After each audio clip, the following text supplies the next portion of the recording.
Hello dear students and welcome to the official channel of 24/7 Northeast. Welcome to the 24/7 Northeast official YouTube platform with me Shubham sir, your English faculty on this platform. Students, আমি এই গুটেই জুনৰ মাহটো বহুতখিনি বস্তু পঢ়িলো, শিকিলো ইংৰাজী সাবজেক্টৰ বিষয়ে আমাৰ এক্সামছ খিনিৰ বাবে যিখিনি আমাৰ দৰকাৰী টপিকস তাৰপৰা। তো আমি এতিয়া grammar, vocabulary, comprehension, লগতে কিছু model papers, ইয়াৰ মাজতে আমাৰ Apex Bankৰ পৰীক্ষাটো গল Apex Bankৰ কাৰণে আমি MCQ, practice sets, model papers, mock tests এই গুটেইখিনি কৰি উঠিছো। আজি আমি মাহৰ শেষটো ইংৰাজী ক্লাস চাবলৈ গৈছো। জুন মাহৰ শেষটো YouTube ইংৰাজী ক্লাস আমাৰ state level examsৰ কাৰণে ADRE, Assam Police, B.Ed entrance পৰীক্ষাসমূহ এনেকুৱা পৰীক্ষাবিলাকৰ কাৰণে আজি জুন মাহটোৰ শেষ ইংৰাজী ক্লাসটো। আজি আমি এখন MCQ প্ৰশ্ন কাকত সলভ কৰিবলৈ গৈ আছো। এনেকুৱা এখন MCQ সেট যোনখন আপোনালোকৰ কাৰণে খুব দৰকাৰী হ'ব বিকজ এই প্ৰেক্টিস সেটটোত এই MCQ কোৱেশ্চন পেপাৰ সেটটোত আপুনি বুজি পাই যাব যে আপোনালোকৰ সন্মুখত থকা এক্সামত কোনটো ডিফিকাল্টি লেভেলৰ কোৱেশ্চনছ আহিবলৈ গৈ আছে।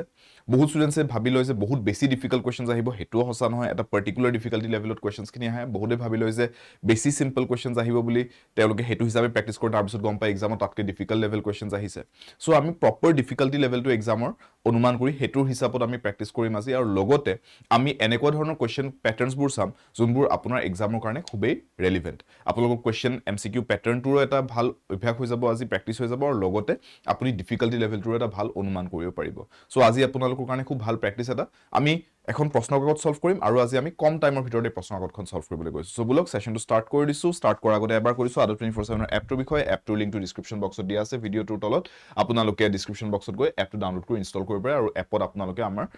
কোৰ্সেছ, মক টেষ্ট, প্ৰেক্টিস পেপাৰছ এই গুটেইখিনি পাই যাব, লগতে ভালে পৰিমাণে ফ্ৰী ষ্টাডি মেটেৰিয়েল ৰিসোৰ্সেসও পাই যাব। আৰু আপোনালোকে ইংৰাজীৰ বাবে মোৰ টেলিগ্ৰাম গ্ৰুপটো জয়েন কৰিব পাৰে। টেলিগ্ৰাম গ্ৰুপটোৰ লিংকটো কমেন্ট সেকশনত আপোনালোকৰ কাৰণে পিন কৰা থাকিব। আপোনালোকে টেলিগ্ৰাম গ্ৰুপটো জয়েন কৰিব পাৰে, ইটস ওপেন ফৰ অল। আৰু আপোনালোকে টেলিগ্ৰাম গ্ৰুপটো জয়েন কৰি ইংৰাজীৰ নানা ধৰণৰ ভোকাবুলাৰি, গ্ৰামাৰ, প্ৰেক্টিস সেটছ ইত্যাদি আপোনালোকে এই গুটেইখিনি PDFs কন্টেন্ট মেটেৰিয়েল আপোনালোকে বিনামূলীয়াকৈ লাভ কৰিব পাৰে। সো বুলক ষ্টাৰ্ট কৰিছো সেশনটো। প্ৰথম কোৱেশ্চনটো লৈকে আহিছো। Let's take a look at the first question. Take a look at the first question and look at the sentence given to you. His father promised to give him anything what he wants if he passes in the examination. আপোনাক প্ৰশ্নটো এনে ধৰণে সুধিছে যে এই বাক্যটোত কোনটো অংশত ভগাই দিয়া হৈছে, যে বাক্যটো স্ল্যাশেছ বোৰ দি পেলে কোনটো ভাগত কিবা এটা এৰৰ আছে হেতু সুধিছে।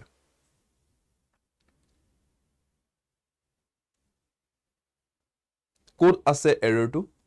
His father promised to give him anything what he wants if he passes in the examination. So error to hobo apuni nije bhabi saok, anything what he wants heneke ko ne anything that he wants. What likha to correct hobo janu, what boli jodi ami ko it is a question word, ami enake proshnoboধক বাক্য এটা লিখিবলৈ generally what বুলি লিখো, right? ইয়াতে আমি প্ৰশ্ন সোধা নাই, ইয়াতে আমি এটা স্টেটমেন্ট কৈছো, আৰু আমি কৈ আছো যে যি বস্তুৱে বিচাৰে হেতুকেই দিবলে দেউতাকে প্ৰস্তুত যদিহে এক্সামটো হি পাস কৰে। So, জি বিচাৰে তাকে, whatever he wants, anything that he wants, right? What বুলি লিখাটো correct নহব, we could write anything that he wants. ইয়াতে error টো সোমাই আছে। So, therefore, মই ক'ব পাৰো যে এই ডখৰত error টো আছে যিহেতু, তাৰ মানে this is in option B. So, মোৰ answer টো হ'ব লাগে option B. আমাক তো হেতুৱে বিচাৰিব দিছে কোনটো পাৰ্টত error আছে, B is the answer. Clear? Next to লৈকে আহিছো।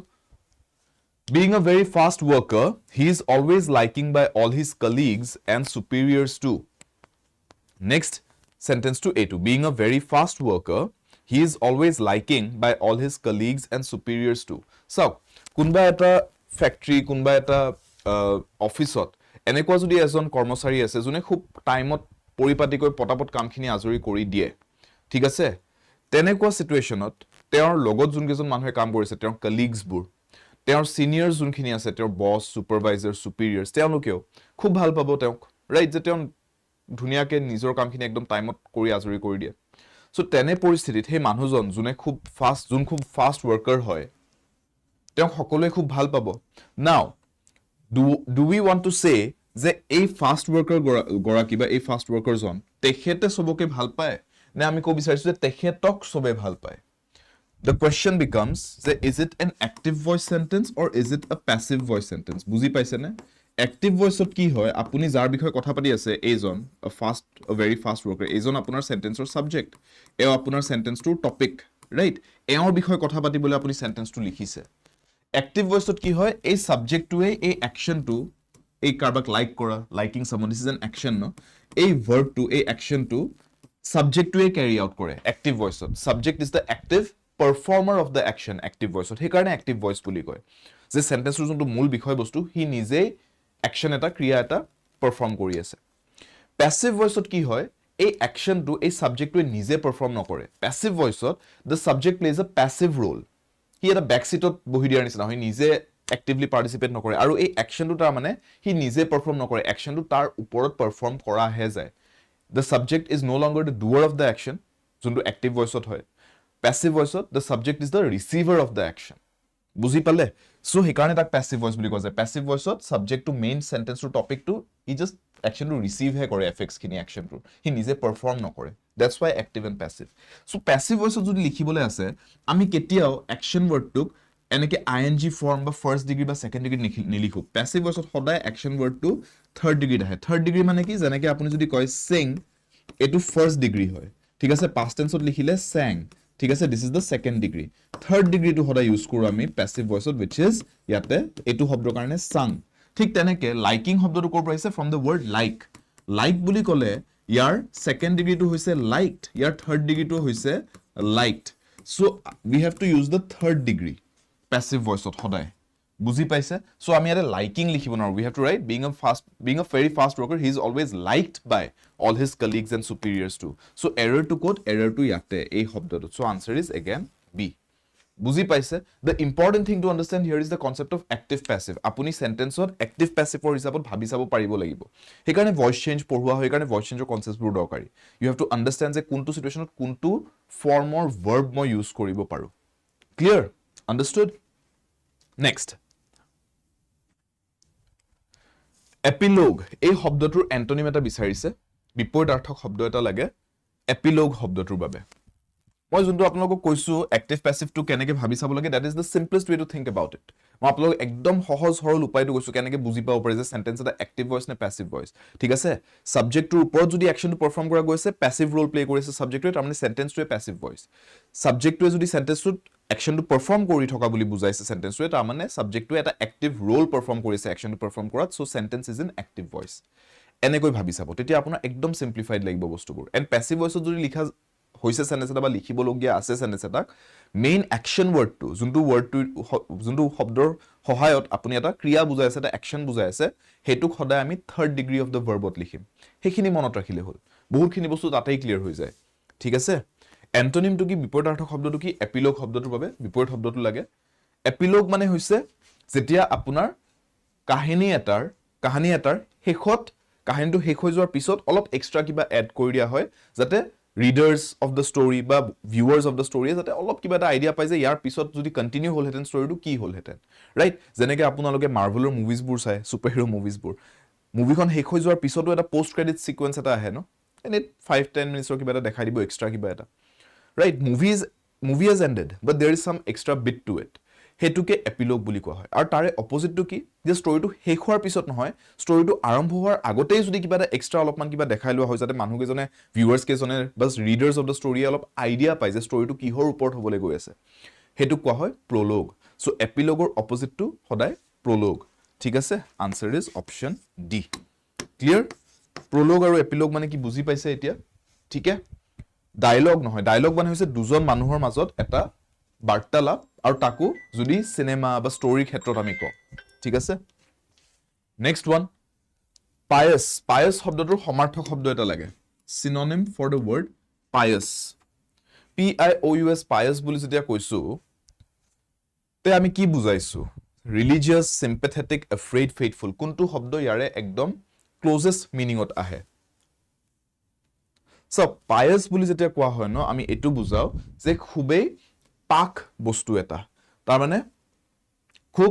holy বস্তু এটা the one word that is directly synonymous with pious is holy ঠিক আছে holy শব্দটো কোনটো ক্ষেত্ৰত আহে জেনাৰেলি ৰিলিজিয়াছ টাৰ্মছত আমি এই ওয়াৰ্ডটো ইউজ কৰো ঠিক আছে ধাৰ্মিক ক্ষেত্ৰত আমি এই শব্দটো ব্যৱহাৰ কৰো ধাৰ্মিক দিখত যদি কিবা এটা স্থান বা কিবা এটা বস্তু খুব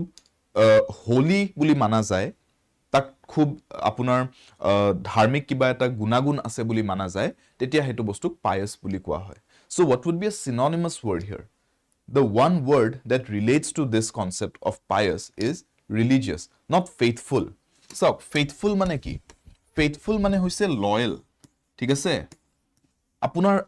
বন্ধু এজন আছে বুলে বন্ধুজন খুব উৎপতীয়া তাৰ খুব বেয়া স্বভাৱ কিছুমান আছে বুলে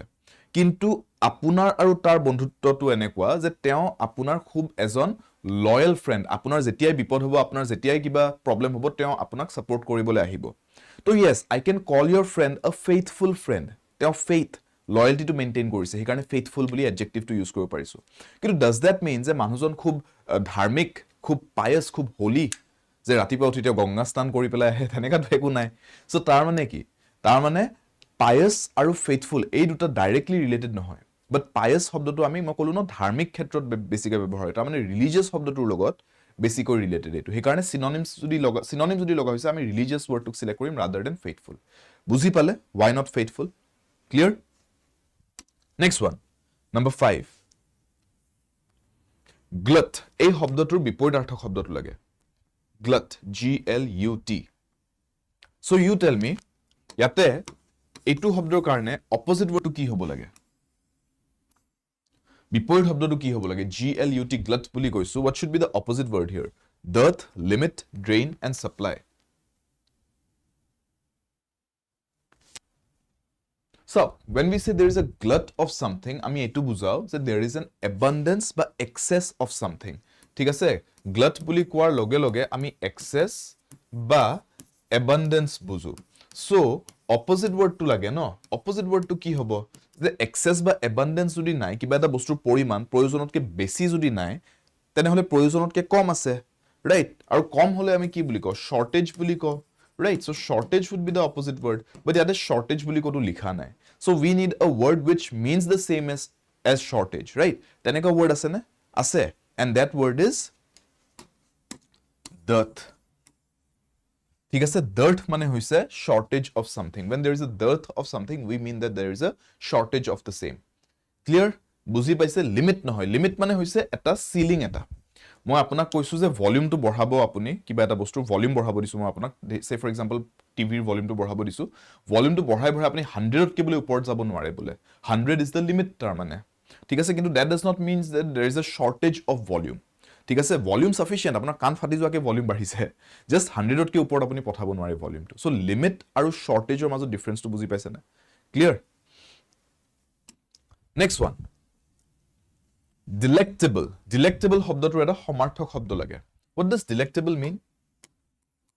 delectable বুলি যদি কৈছো what does it mean আৰু তাৰ তেনেহলে synonymous word এটা কি হ'ব পাৰে prophecy astronomy intention আৰু future prophecy মানে ভৱিষ্যতবাণী যদি কৰা হয় এটো prophecy বুলি কয় ঠিক আছে astronomy টো আপোনালোকে জানে the study of stars and planetary objects right intention মানে কি উদ্দেশ্য intention ঠিক আছে future মানে ভৱিষ্যত so delectable বুলি যদি কৈছো তে what do you think it relates to কোনটো synonym হ'ব ইয়াতে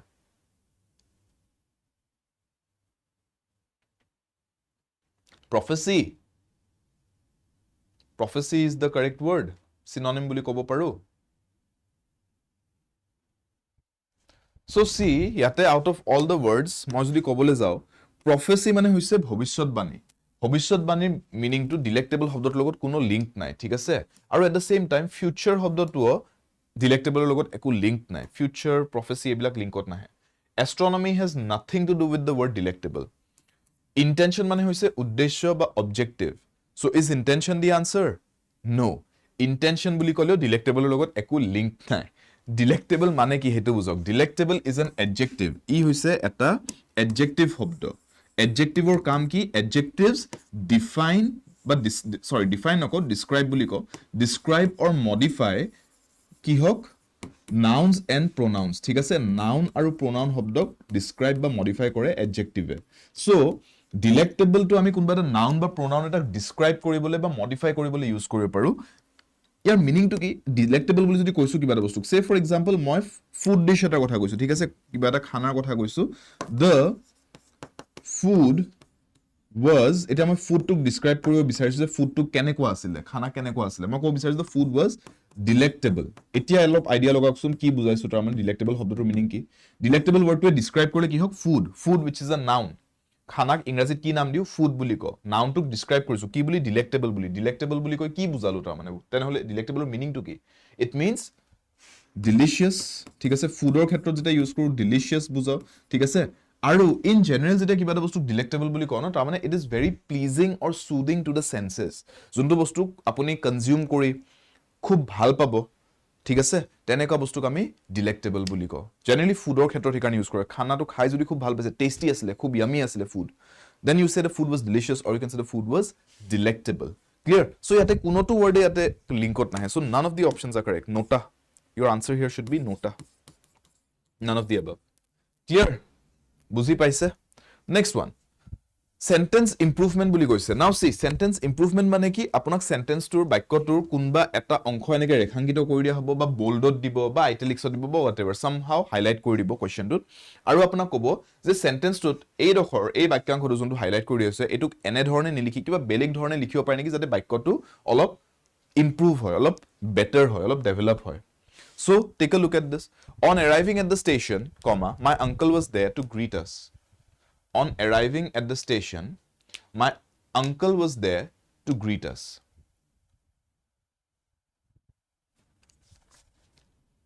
Ki likhu? As we arrived at the station, likhile better hobo neki. On arriving at the station, ni likhi. But as soon as we arrived at the station, tenege likhu neki. But when we arrived at the station, henege likhu neki. Which one do you think is correct?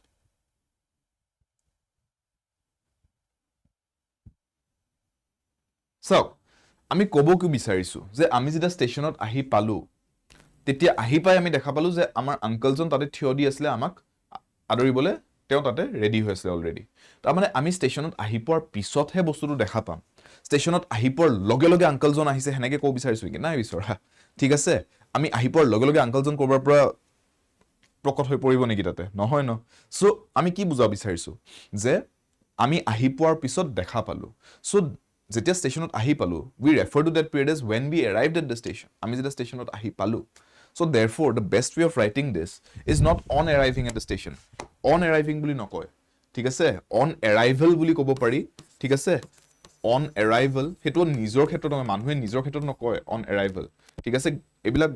গাড়ী motor plan ট্ৰেইনৰ ক্ষেত্ৰত কয় ঠিক আছে বুজি পালে so on arriving বুলি তো এনেও নকয় and the best way of writing this is when we arrived at the station ঠিক আছে আমি যেটা ষ্টেচনত আহি পালো clear next one flash uncle হ'ব লাগিব ন মাৰ্কো হেনেকে যদি আমি ট্ৰেইনে দি আহি পাইছো তেওঁ বলে লগা লগা আহি পাই গৈছে বলে দৌৰা দৌৰিকে তেনেকা ফ্ল্যাশ হ'ব লাগিব হেতু ক্ষেত্ৰ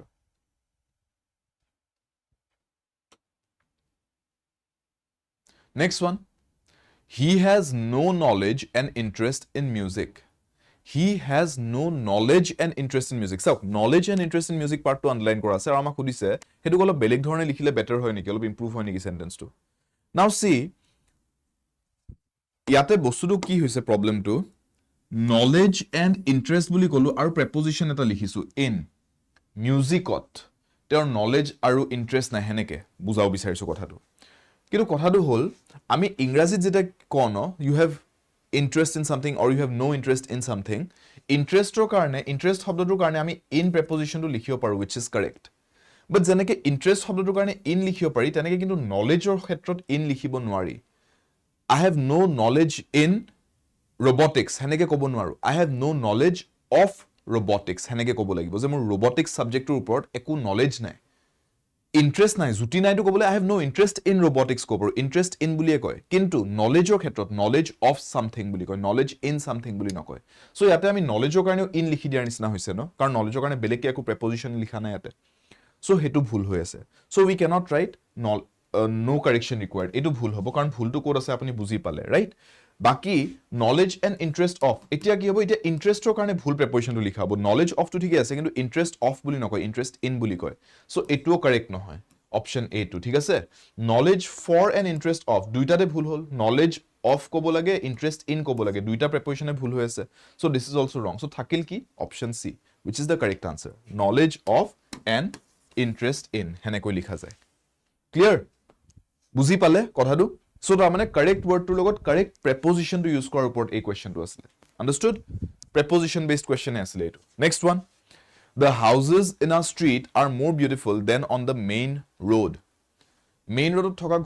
ঘৰকেইটাত কৈ আমাৰ গলিটোত থকা ঘৰকেইটা বেছি ধুনিয়া হেনেকৈ কৈছে তাৰ মানে simple terms ত চাবলৈ গলে sentence টো so then on the main road এটো ঠিকই আছে নে এই পাৰ্ট টো এই অংশটো বাক্যটো or do we need to improve it এটো কিবা অলপ চেঞ্জ কৰিব লাগিব নেকি আমি then on the main road so tha and then এটো তো ঠিকই আছে ন right we are trying to compare amar golit thoka ghor geta houses in our street versus main road thoka ghor geta etue compare koribo try korisu no comparison ei duta bostur mazot so tha and then likha to thike ase tha and then word to ami likhu compare koribole right kitu problem to kod hoy ase problem to etu bostur hoy ase apuni je then on the main road buli koidile no then ki bostur logot compare korile apuni exactly hetu mention e no korile sun jeneke houses in our street versus the houses on the main road then the houses বুলি লিখিব পাৰিলে হেতেন বা যদি the houses বুলি লিখিব বিচৰা নাই simply কো বিচাৰিছে pronoun হিচাপে লিখক then those on the main road তেতিয়া বুজি পাম যে those মানে আমি কিহৰ কথা পাতিছো ঘৰ বিলাকৰে কথা পাতিছো houses in our street versus those on the main road mention কৰিব লাগিব বস্তু কিহৰ লগত কম্পেয়াৰ কৰিব বিচাৰিছে ঠিক আছে সো আমি ইয়াতে কি লিখিব লাগে then that নহয় that বুলি কলে সিঙ্গুলাৰ বস্তু বুজাও this and that এইটা সিঙ্গুলাৰ ইউজ হয় এইটো আৰু হেতু এটা বস্তুক ৰেফাৰ কৰিবলৈ this and that লিখো বাট ইয়াতে আমি হাউসেস লিখিছো প্লুৰেল বহু সংখ্যক সো আমি মেইন ৰোডত থকা মাল্টিপল প্লুৰেল নাম্বাৰ অফ হাউসেসৰ লগতে কম্পেয়াৰ কৰিছো সো হাউসেস বুলি ক'বলৈ হ'ব তেতিয়া আমি প্লুৰেলত কম those these those এই কেইটা হেই কেইটা প্লুৰেলত ইউজ হয় সো আমি ইয়াতে প্লুৰেলটো লিখিম সেইকাৰণে that নিলিখো those লিখিম দেন there লিখিব নোৱাৰো there মানে তাত হেতু কো বিচৰা নাই মই কো বিচাৰিছো মেইন ৰোড থকা ঘৰ কেইটা so therefore no correction required নহব কাৰণ ভুলটো ক'ত আছে বুজি পালে option B is your correct answer the houses in a street are more beautiful than those on the main road clear next one all jobs are respectable dash of their nature all jobs are respectable dash of their nature a blank to ki likhu irrespective irresponsible immaterial irrelevant so চাকৰি এটাৰ বা যিকোনো কৰ্ম বা যিকোনো কামৰ প্ৰকৃতিটো যেনেকৈ নহওক মানুহে যদি কষ্ট কৰি নিজৰ উপাৰ্জনৰ কাৰণে কাম কৰি আছে তেনে হলে সেই কামটো মূল্য দিব পাৰি সেই কামটো ৰেসপেক্টেবল হয় হেনেকৈ কৈছো সেই কামটো সন্মানীয় হয় সৰু ডাঙৰ কামত একো সৰু ডাঙৰ কাম বুলি একো বস্তু নাই সো তেনে হলে আমি কি কব বিচাৰিছো যে নেচাৰটো প্ৰকৃতিটো যেনেকৈ নহওক কামটোৰ কাম হয় আৰু সব কামকে ৰেসপেক্ট কৰিব পাৰি হেনেকৈ কব বিচাৰিছো তো তেনে হলে আমি কোনটো ওয়াৰ্ড ইউজ কৰিব বিচাৰিছো ইয়াতে correct answer would be irrespective right irrespective of ta mane no matter the nature hetu ko bisarisu je nature tu jane koi nohok irrespective of the nature kam hoy all jobs are respectable buji pale irrespective word tu yate fit hoy clear irresponsible mane careless hua nijor daitto bodh nokora immaterial mane juntu bostu eta particular situationot kuno নতুন information add নকৰে হেতু ইমমেটেৰিয়েল বুলি কয় ইৰেলেভেন্ট তো তেনেকৈ ইমমেটেৰিয়েল আৰু ইৰেলেভেন্ট মোটামুটি সিমিলাৰ ইৰেলেভেন্ট বুলি ক'লে কিবা এটা টপিকত যোনটো বস্তুৰ একো অবদান নাই যোনটো বস্তুৰ একো ৰিলেশন নাই একো লিংক নাই হেতু ইৰেলেভেন্ট বুলি কয় clear next one the train left বিফোৰ we rich the station left শব্দটো জাস্ট এটা শব্দ অনলাইন কৰিছে আৰু সুধিছে যে তাতে আমি কিবা বেলেগ লিখিব লাগিছিল নেকি had left would have left has had left etc yes কিবা বেলেগ লিখিব লাগিছিল ইয়াতে অফ কোর্স বেলেগ লিখিব লাগিছিল ন কিয় বিকজ আমি কো বিচাৰিছো যে ট্ৰেইনখন গুছি গল আমি ষ্টেচনত গৈ পৰ আগতে সো আমি ষ্টেচন গৈ পৰটো পিছত হৈছে দিস ইজ স্টেপ 2 ট্ৰেইনখন আগতে এৰিলে দিস ইজ স্টেপ 1 দুটা একচনৰ কথা কৈছো ন আৰু চাও যেতিয়া দুটা একচনৰ কথা ক আৰু দুটা একচন বলে পাষ্টতে হৈছে আমি কোনটো টেন্স ইউজ কৰো পাষ্ট পাৰফেক্ট আৰু পাষ্ট পাৰফেক্ট টু কোনটো ষ্টেপত লিখো first step of the sequence of একচনছত আমি পাষ্ট পাৰফেক্ট লিখো তাৰ মানে দুটা ঘটনা ঘটিছিলে ন দুটা ঘটনাৰ প্ৰথম ঘটনা কোনটো হৈছিল ট্ৰেইনখন গুছি যোৱাটো সো এই স্টেপ 1 যোনটো হয় এটু পাষ্ট পাৰফেক্টত লিখিব লাগে আৰু পাষ্ট পাৰফেক্টত কিয় লিখি আছো কাৰণ গুটেখিনি ঘটনা পাষ্টতে হৈছে ন সো সেইকাৰণে পাষ্ট টেন্স আৰু সিন্স দুটা একচনৰ কথা পাতি আছো বা সিকোয়েন্স অফ একচনছৰ কথা পাতি আছো more than one action and we are trying to focus on kuntu action agot hol kuntu pisot hol he karone perfect tense use korছো so overall past perfect tense to use hobo past perfect tense uk likhe kene koi juntu amar sentence or subject hoy hetu likhi uthar pisot ami had বুলি লিখো had had আৰু তাৰ পিছত main action ওয়াৰ্ডটো third ডিগ্ৰীত লিখো আৰু তাৰ পিছত বাকি আপুনি সেন্টেন্সটো কন্টিনিউ কৰি যাব পাৰে ঠিক আছে so had plus third degree of the ভাৰ্বটো আহিব লাগিব তাৰ মানে had leave শব্দটো পাইছে ন leave past tense of left third degree to left ei hoy so third degree left buli likhim had left ahile na yate option 8 that is your correct answer ta mane first step tuk ami third degree likhibo lagibo past perfect tense likhibo lagibo the train had left before we reached the station baki junlak step 2 ba step 3 4 5 jodi ahe no hebilak ami simple tense oti likhibo paru clear understood next one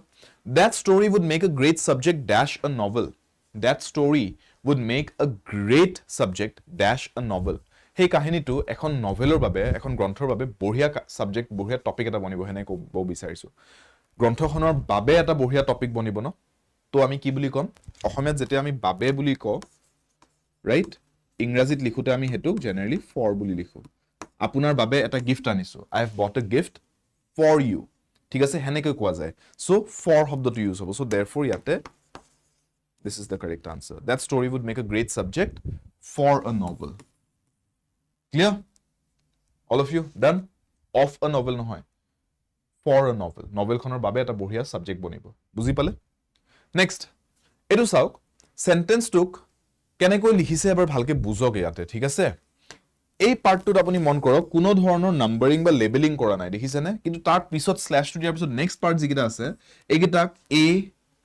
b c aru d buli labeling kora ase তা মানে ইয়াতে আপোনাক সেন্টেন্সটো কি কৈছে rearrange all the segments to form a coherent sentence ঠিক আছে নাও সি এই পাৰ্টটুক যেহেতুকে একো লেবেল দিয়া নাই তাৰ মানে সেন্টেন্সটো স্টাৰ্টিং টু এইটোৱে হয় এনেকে স্টাৰ্ট হ'ব কিন্তু তাৰ পিছত যিকিটা পাৰ্টত যিকিটা বাক্যাংশত এ বি সি ডি বুলি লেবেল কৰা আছে সেইকেইটাক আপুনি ৰিএৰেঞ্জ কৰিব লাগে এ বি সি ডি কেইটাক কেনেকৈ হাজিব D C A B C D B A C D et cetera কেনেকৈ হাজিব যাতে আপোনাৰ সেন্টেন্সটো এনেকৈ স্টাৰ্ট কৰি উঠাৰ পিছত বাকি এ বি সি ডি পাৰ্ট কেটা কাৰেক্টলি হাজি দিয়াৰ পিছত গুটেই বস্তুটো স্টাৰ্ট টু এন্ড এটা মিনিংফুল অৰ্থপূৰ্ণ বাক্য এটা বনে যদি জেনেকে দিয়া আছে তেনেকৈ ঠিক আছে নতে নো এৰেঞ্জমেন্ট ৰিকোয়াৰ্ড বুলি কম আমি so what is the correct answer rearrange the sentence by yourself নিজে ট্ৰাই কৰক পটাপট সলভ কৰিব ট্ৰাই কৰক এটো without any help from my and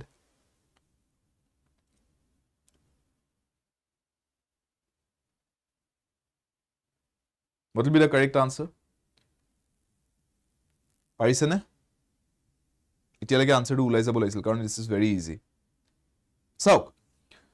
that has been gifted to buli koi pele sentence or a part 2 hek hoi gol part b2, right? So gifted to whom karba gift kora goise kiba eta bostu gifted to question to ahibo lage mindot kak gift korile,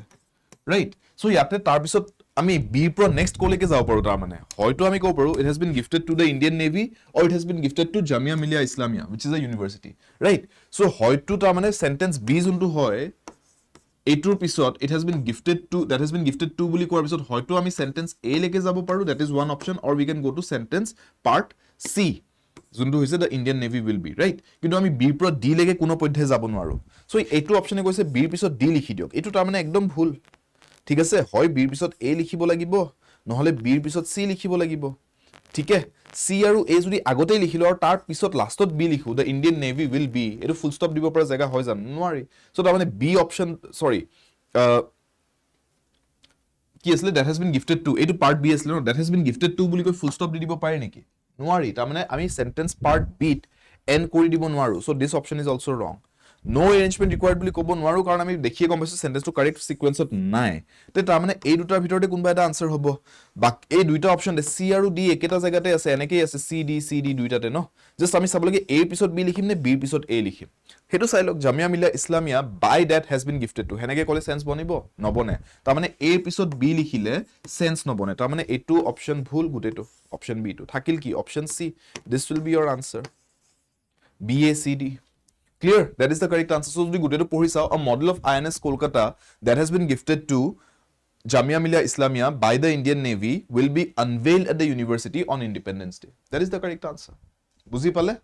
Yes. BA yate mandatory pair hisabe kaam kori ase, right? BC hobo parile heten, but we see that BC option to go to fit one. So BA is the mandatory pair that we go for. Clear?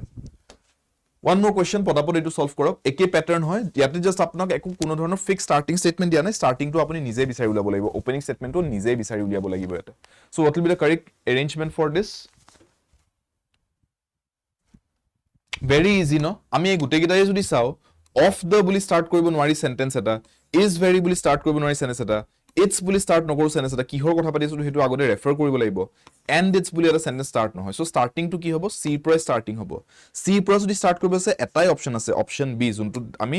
c টুক এটা opening statement আকাৰে পাও so c যদি starting কৰিবলৈ হয় এটোৱে answer correct হ'ব লাগিব বাকি কতো আপোনাৰ c স্টাৰ্টিংত নাই আপুনি চাও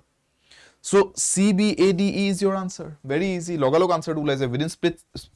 seconds amar answer to ulai goise. Right? Just opening statement to check korisi ata mai beleg ekkoe korna hai just check the opening statement. So gute correct sequence to pohu jodi sentence to keep ami the medical profession in the country is very much a part of the market economy network, comma its gaping income disparities and its private profit motivations. That is the complete sentence. Clear?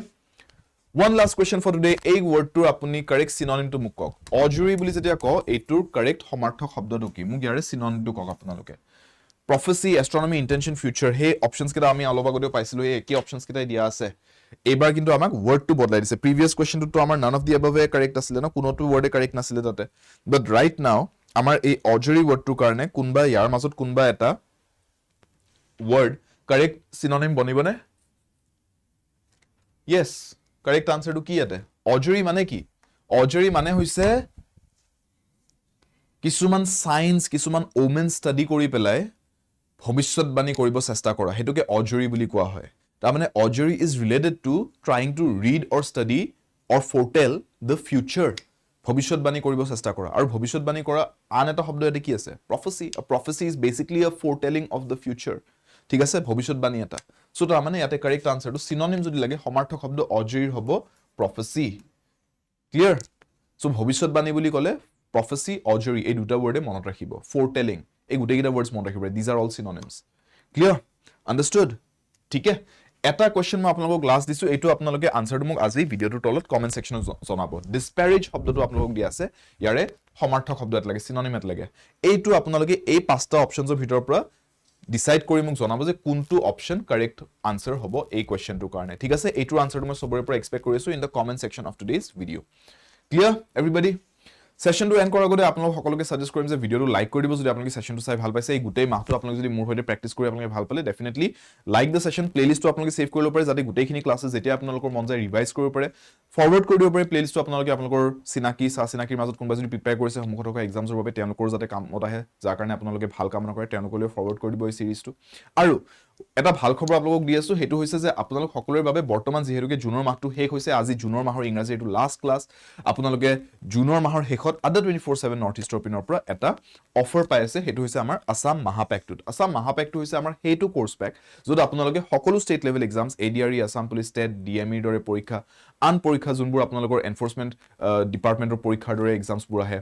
ইত্যাদি এই গুটেইবোৰ পৰীক্ষাৰ কোৰ্সেছ যোনবোৰ আছে আদা 24/7 north ইষ্টৰ সেই গুটেইখিনি এবাৰতে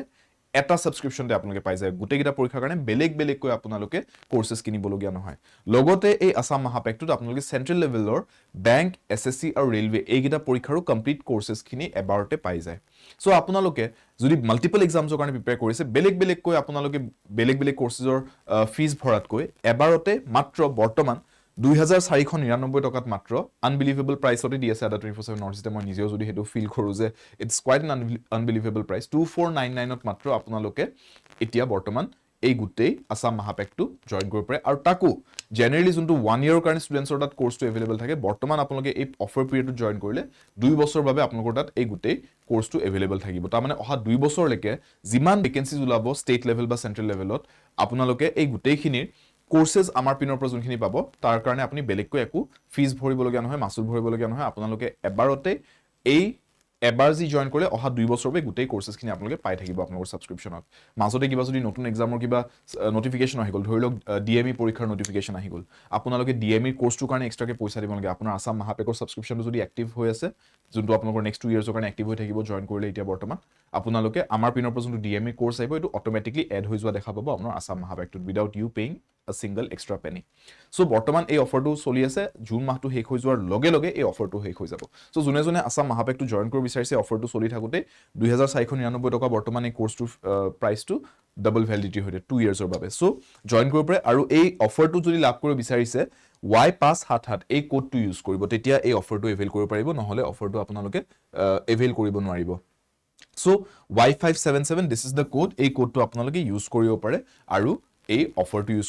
লাভ কৰিব পাৰে কেনেকৈ আদা 24/7 ৰ এপত গৈ প্লে আদা 24/7 ৰ এপত গৈ আপোনালোকে কোৰ্সটো সাৰ্চ কৰিব আসাম মহাপেক আৰু আসাম মহাপেকত গৈ আপোনালোকে এপ্লাই কুপন কোড Y577 এটো এপ্লাই কৰি দিব তেতিয়া আপোনালোকে এই অফাৰটো লাভ কৰি আসাম মহাপেকটো জয়েন কৰিব পাৰে আৰু যদি আপোনালোকে ফাৰ্দাৰ ডিটেইলছ জানিব বিচাৰিছে ডেফিনেটলি আপোনালোকে এই কন্টাক্ট নম্বৰটোত কল কৰিবলৈ নাপাহৰিব এই কন্টাক্ট নম্বৰটোত কল কৰক আৰু আপোনালোকে যি এক্সট্ৰা কিবা ডিটেইলছ ফোনত জানিব বিচাৰিছে ফোন কৰি সুধিব পাৰিব আমাৰ সাপোৰ্ট নম্বৰ হয়তো you can call this number ঠিক আছে লগ পাইছো তেনেহলে আমি অহা মাহত in the month of July আৰু আমাৰ জুলাই মাহত আমাৰ ষ্টাডি প্ল্যানটো আমি আকৌ নতুনকে স্টাৰ্ট কৰিম আমাৰ কোৰ্সৰ গুটেখিনি বস্তু আমি কভাৰ কৰিবলৈ গৈছো জুলাই মাহটোত ভিডিওটো যদি ভাল পাইছে লাইক কৰি দিব শেয়াৰ কৰি দিব সেশনটো এনডিএস কমেন্ট সেকশন জনাব লাষ্ট কোৱেশ্চনৰ আনসাৰটো কি পালে আৰু এই অফাৰ পিৰিয়ডৰ কথাটো যে জনালো হেতু আপোনালোকে নিজে ভাবি চাওক if you want to join the course right নাও